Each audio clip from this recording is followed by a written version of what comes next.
name's Andrew Schultz. Originally, I came up with the idea about 2 years ago when they had the invasion theme.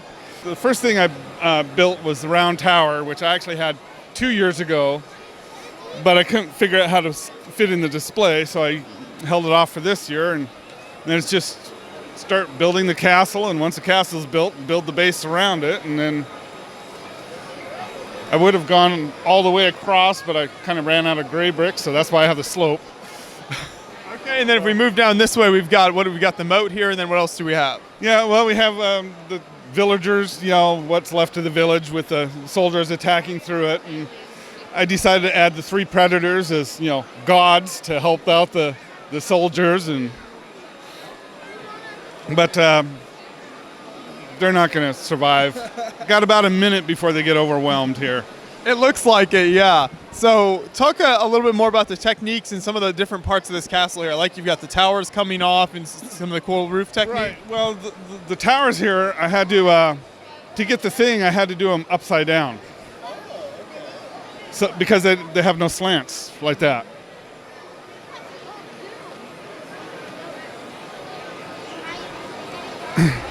And originally I built the castles with the towers with the windows all the way around.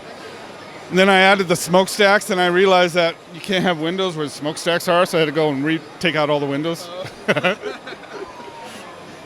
And same with the keep. I probably built it twice before I finally got the thing. And so, yeah, it's just a matter of I build, then I put it, and sometimes it works, and sometimes it don't. So you take it apart and rebuild. And you have a lot of gray brick here. Where'd you source all that from? Well, originally, when the Lego store used to sell boxes, I got quite a few boxes, but then they stopped selling boxes, which is unfortunate. But right.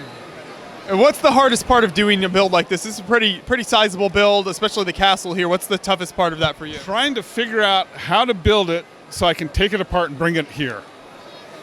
Because you have to be able to move it, and boxes are only so big, so you got to figure out to build the bases and that will fit in the boxes I already have, and then bring them up here. So is it kind of modular the way it breaks down, or how does that work then? Yeah, the base plates are modular in sections of 4, 2x2 base plates, and then of course the walls are separate from the towers, and this actually whole part pops off, and the bottom. So, and each building is you can take apart, and so. That's really cool. And then I really love your design on some of these houses here. Was there any particular inspiration for the look of these, or how did that work? Well, as you can tell from the 3 middle buildings, those are based on the medieval village. Okay.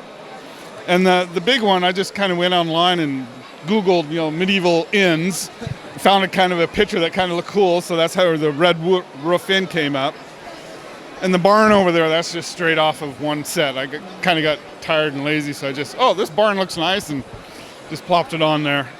I really like what you've done with the landscaping too, kind of the rock work and all of this slope till and all that. Is that tough for you? Do you enjoy that type of building? Well, I do kind of enjoy doing the landscape. The way I did here is I knew since I didn't have enough gray to go straight across, I had to do the slope, and I knew it was going to be a jagged slope.